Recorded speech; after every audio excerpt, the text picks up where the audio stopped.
Okay, recording. Do you want me to hold this thing or no need? Huh? Do you want me to hold it? Yeah, okay. Pick up. Okay. So, go straight to the questions. Thank you very much for your time. And Thank you for your time. First of all, I think probably just a little bit introduce yourself. You've been in this industry for long. What made you join this industry? Passion for music made me join the industry. My mom's a piano teacher. I was very, very inspired ever since I was very little. So that got me on the path of music. But it was always a hobby to me. Coming from like Asian family, they will always say, oh, you gotta get a degree, finish your studies, get a 9-to-5 job, something that can sustain you, right? So music was not on the list of careers, but it was always a hobby. Until I joined a singing competition, which is the Astro Star Quest competition. I won the competition, and in the same year, I went to TVB, and I got champion for that as well. It was the concurrent competition after Astro. So after getting 2 champions, never in history, any Malaysian singer got 2 championships from this to it's either champion in Malaysia, then first runner-up or second runner-up in overseas. So this is the first champion in history that both was champion. Then my parents were like, okay, maybe he can try something with this industry. So that's how they let me join the industry. Yeah. Just do you consider yourself a family of a rather conservative pathway? Correct. Conservative pathway is like your brother going to study law. Yeah, correct. Yeah. Do they follow that kind of thing that you're Yes. worried that you might not have a future? Initially, yes. Yeah. But coming to 10 years of your career, right? I remember you mentioned that social media has a very big influence in the industry, and it has revolutionized the music industry itself. It's a worldwide trend. Yep. And how do you think that it has impacted the viability of the economics of the music career itself for you? And then you talk about visibility, sustainability for artists. And what's your thought about it?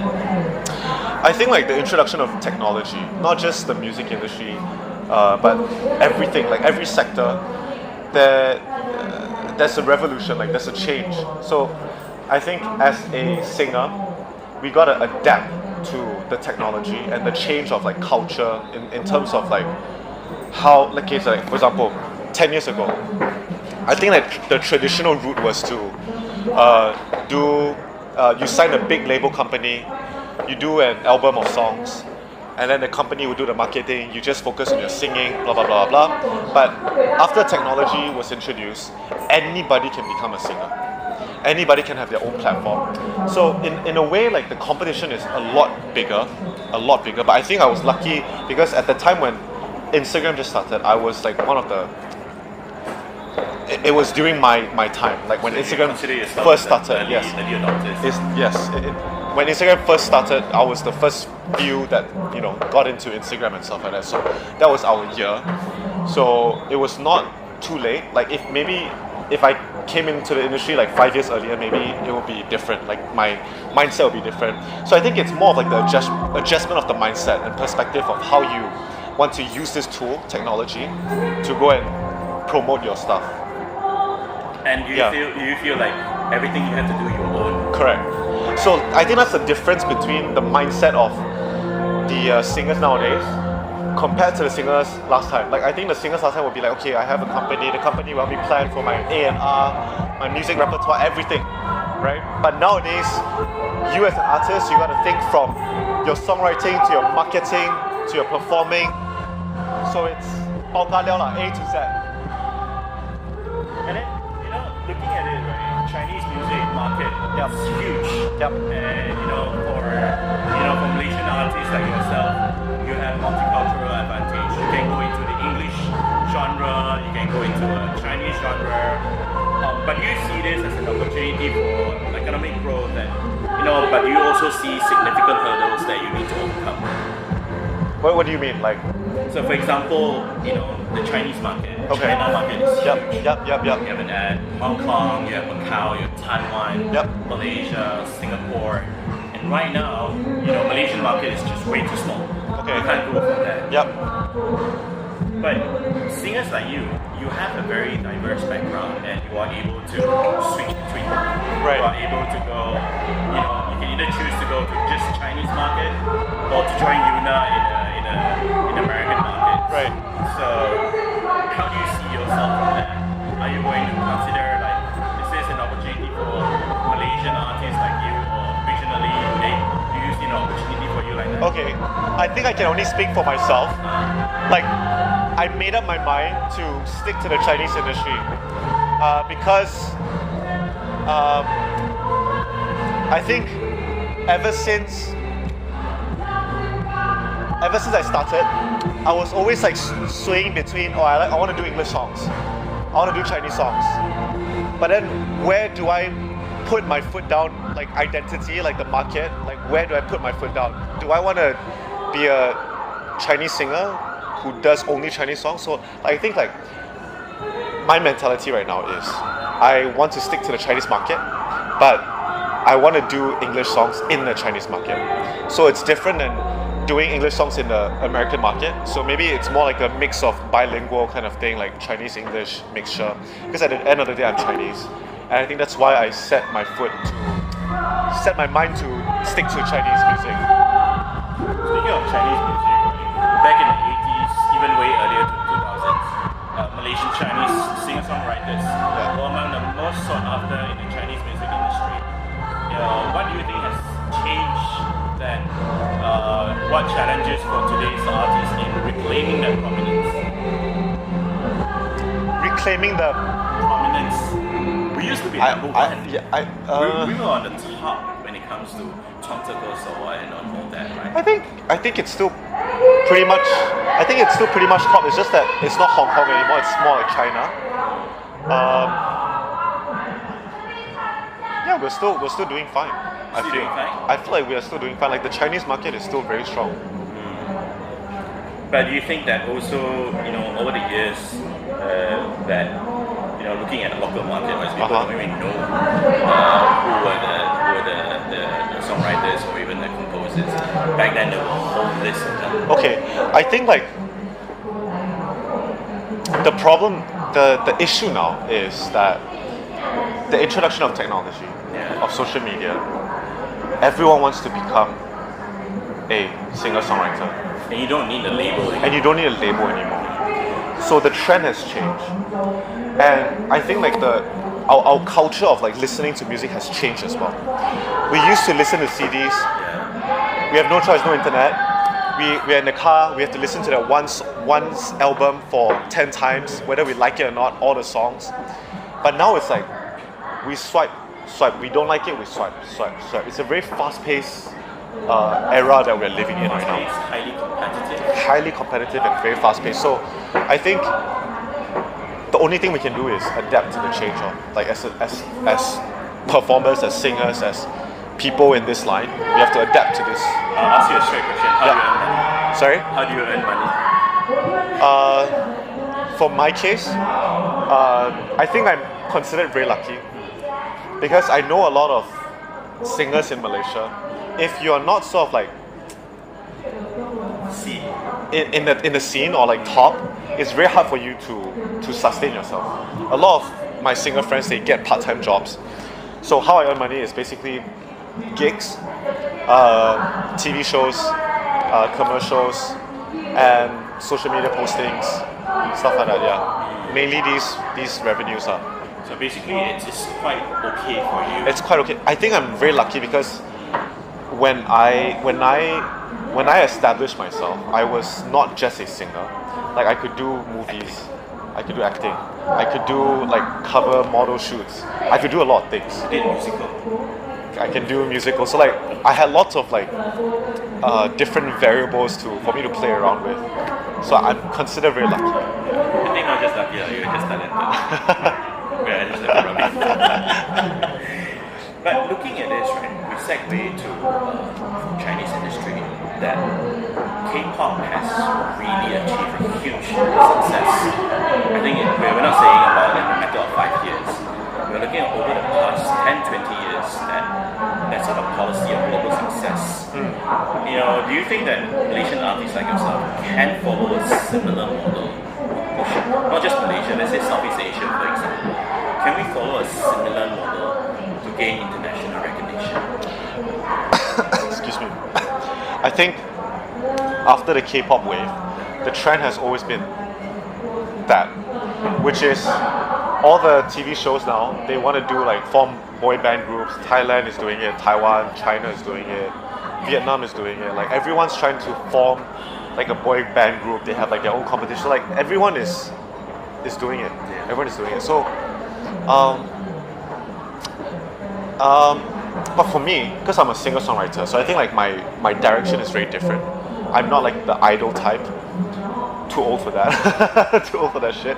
But I think I'm coming more from like the musical and the artistic standpoint, the entry point of doing music. I think there's a few ways to go about it. You can do like the very idol K-pop 方式, which is. Sorry, your question was, do you think that singer-songwriters like yourself from Malaysia or Southeast Asia can follow this sort of trend? But I'll just add another prompt to that, because a lot of times idols coming out from where a lot of variety shows do not have longevity. So for your case, it's rather different because you have multitude of talents where you can write songs, you can do a lot more things. So it actually prolongs your career into this industry. Yeah. But that is also being pushed into the K-pop industry as well. A lot of K-pop idols are also moving into acting. Correct. Now they're winning Daesung and Daesung awards, things like that. But if I were to be go closer, what's missing in our policy in Malaysia? There is no government policy pushing not just the Chinese market. Okay, like if I were to look at it from an economic standpoint, right? I feel like the reason why the arts industry, not just music, the arts industry in Malaysia is not flourishing is because it's not a necessity. It's not a necessity. Art is not a necessity at this current point of time. Like for a developing country, it's not a necessity. And unless you are already like your country is already flourishing, everything is very stable, then maybe the government can put focus on the arts. Or unless you're like the Korean government, where they push this wave of like, and then they made it like a huge sector of the economy. But I feel like Malaysia don't have this culture, and it's very hard to change this culture. And we have a very small population and a very diverse groups of different ethnicity. So it's very hard for us to push. I feel like it's very hard for us to push this direction. But it's possible that actually government will actually take it a different perspective to make this as an economically viable. But also in a way it's exporting. It also help artists to go further in the market. But I also want to move to a few things like do you feel like you are being pressured to continuously create content on Instagram one side, TikTok one side, Twitter? I know some of fucking honestly, yes. Like I'm not a very social media person, so I think that's where the adaptation needs to come in. I need to adapt. I need to constantly remind myself, hey, today let's do some postings. You need someone to do for you, lah. It doesn't work. It doesn't work. Right? I've gotten a few people to try, but it just feels very different. Like it's not you. It's not me. It's not me. It has to come from me. I think that's people want to see things that are real nowadays, so it has to come from me. But it's really tough on you. I mean, I've seen not just you and other artists trying to stay true to their image, but at the end of the day, you're too busy with a lot of things, but you don't have the time to create. Correct. Yeah. Because at the end of the day, your core thing is creating music. Correct. Yeah. That's your time. Yep. So, do you think that So, just now you talk about between Chinese and English as well, and you tried before. Even you sang with Hafiz Suir, trying to sing Malay songs, trying to sing English songs. Then afterwards, you've seen that you stayed put Chinese industry. But do you see this as a hurdle for you to maintain your identity, or right now you're clear of your identity? I think I'm pretty clear now. Uh, it took me a while. It's a process getting there. And I think until today, if you want to go very deep into it, like even until today, I still feel like I'm slowly, bit and pieces, figuring out who I really am through my songwriting, through my creation, through my social media posts. I sometimes look back and be like, oh, that's nice. Oh, that's what the fuck was I doing? Oops, sorry. No, stuff like that. You get what I mean? So like, I think every day I'm still sort of like figuring out myself slowly by slowly. But I think I'm more sure of what I want to do now and like who I am as a person. do you feel disappointed that, sorry, I'll go a bit personal now. Do you feel disappointed that sometimes you don't have that hits yet? Yes. Yes, at times, yes. But I feel like there's a reason for everything. I would always try to look at it very methodically. Like, okay, I'll think about like, okay, what am I missing? Is the song not good enough? Is the marketing not good enough? Is my social media post not good enough? What is it that I'm missing? And I'm slowly trying to fix it. Because I feel like there's a formula for people who succeed. And sure, maybe luck plays a certain percentage of it. But I feel like at the end of the day, you still need to do all your responsibilities before luck can play that role. And if you weren't a singer, what career path do you think that you would take it? And what does it say about the risks and rewards of pursuing music in Malaysia today? If I wasn't a singer, maybe, very highly maybe, I would be a badminton player. Singles or doubles or mix? Singles. You might be better than Liz Jia, right? Because you were a state player. I was a state player. That was my passion, my love, other than music. Until today, I still play. Any last words that say about the whole music industry in the next decade? I had this talk, I think like 2-3 weeks ago.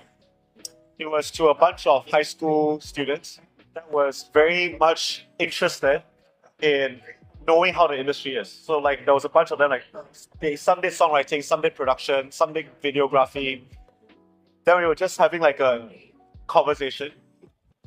And I think what I was trying to tell them is that the industry is hard. It's very hard. However, I think the first question you should ask yourself is, how much do you love it? How much do you love what you're doing? I think that's the most important question. If you have that deep, strong passion for what you're doing, the arts that you're doing, the music that you're making, I think no matter how hard the situation that you're put in, you would always have fun and always be very inspired and always feel like you're living your life to the fullest. So I hope that I'll be able to continue.